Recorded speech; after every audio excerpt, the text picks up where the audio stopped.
Hey guys, my name is Lisa Hoppy and my husband Peter and I are foster parents, and I make weekly videos about foster care, so make sure to subscribe if you are not already. In today's video, I want to talk about the 6 different types of foster homes. You may ask, why are there so many different types? And the reason being is that kids need a different space to be able to best support that child and to be able to support that family. And obviously that primary goal is reunification, but when that cannot happen with the family, then the children need to go to a different kind of home. So that's what I want to talk about in this video. So the 6 different kinds are respite, emergency or short-term placements, long-term placements, therapeutic placements, pre-adoptive placements, and residential placements. So we're gonna get into all of that and what the differences are. You might hear one and you're like, well, I could never do that kind of fostering, and that's okay, because maybe you'd be better fit for a different kind of fostering. It takes so many different homes to be able to support the kids in care and to give them safe, loving homes while they are separated from their first family. So respite care, what is that? That is what Peter and I are actually currently doing, and that is to provide a home for children who are in foster care to give their foster parents a break.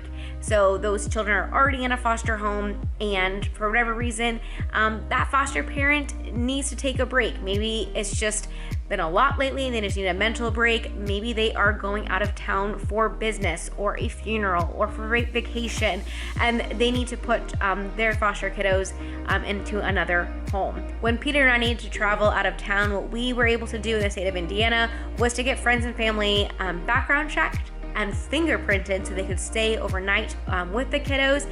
And that way we were able to get someone that the kids were already familiar with to watch them.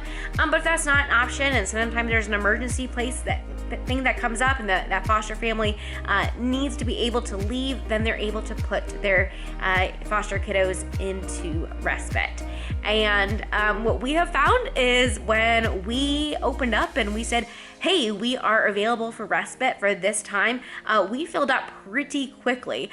So maybe we'll continue doing respite for a little bit longer. But even if we get another placement and it's like 3 kiddos and we still have a placement for 2 that we could have, then we could do respite for a couple of kids.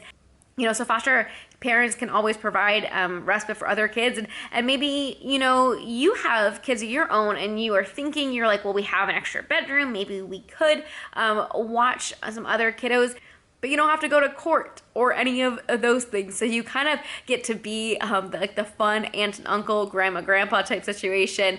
So that very well may be a great option for you. The second one is an emergency or short-term placement. And this is when DCS gets a call and it is not safe for those kids to be where they're at, and they need to be removed from their family until they can get things figured out. And so there's not much notice. And so those kids go right to an emergency placement or someone that is willing to say, yeah, we'll be short-term until you can find a better fit for this child or these children. So these placements could be as little as a couple of hours until they get things situated with a bio parent. Because say, maybe they had to remove a child from a mom, but then the dad comes in and he was out of town or something, and he's like, well, I'm here now, and so I can take the child back. Or there might be a relative that comes and says, oh, yep, that is my grandchild, or that is my niece or nephew. And when it's safe and best, they do try to keep kiddos with kinship placements. And so it could really just be a couple hours or days that you have those children, or it could be a couple of months until they maybe find a better suited placement that can take a long-term placement. So then there are long-term placement foster homes, and that is what we had been. It was just like, hey, yeah, we are here to help for however long this case goes, and it was 27 months in our case until the 3 kiddos that we last had were able to be reunified with their parents. And so long-term placements, and you may get some sort of a loose timeline when the kids get dropped off. We were told 6 to 12 months, and it ended up being 27 months. So they really don't have a lot of information to go off of. And so, yeah, long-term, you really don't know, how long that will be. Now, I will say it was interesting when we were going through reunification. I was talking with somebody, and they were my age, but like their parents had done or are doing foster care still. And so she had said, wow, her mom takes the emergency and short-term placements, and she could never imagine doing what we had done. And I said, well, I could never imagine doing emergency placements and just getting, kid after kid after kid. I'm not really being able to, form a bond with them. It takes different people to be able to support the children. And so it's not like one type of foster home is better than the other. They are all so necessary. The next one is a therapeutic level home. And these are foster homes who are set up to be able to take care of kids who have higher needs. That might be medical needs, that might be behavioral needs. These are foster parents who get extra training to be able to be considered a therapeutic home. And number 5 is a pre-adoptive home. These are homes that are set up to be able to care for the kids whose parental rights have already been terminated. There are currently 400,000 kids in the United States who are in foster care, and of those, 100,000 their parental rights have already been terminated, and they need forever homes.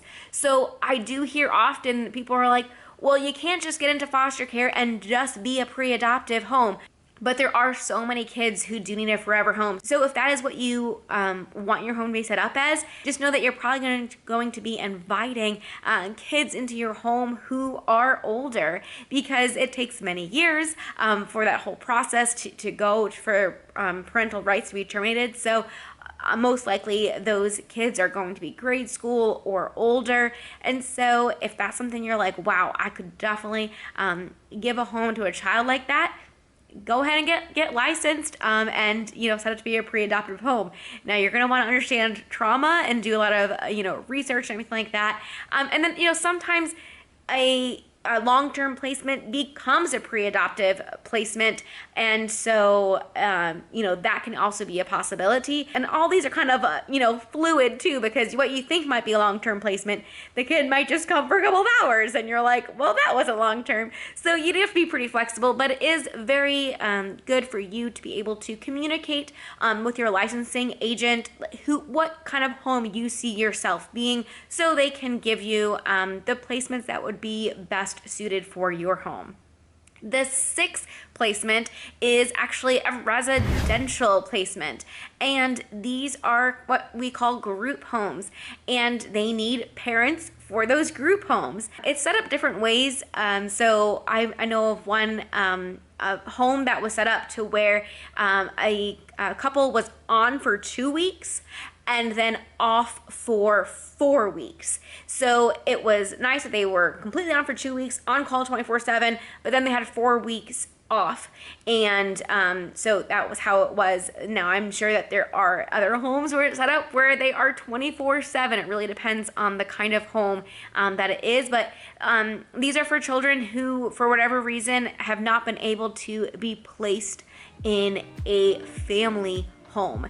It could just be because there is a lack of homes in that area and for that specific age child or their specific needs. And so then they end up going to a group home. It could be because their needs and their behaviors are higher, and so they need to be, again, in a group home. There are a lot of different reasons, but those are the different types. So you could be, house parents for a group home.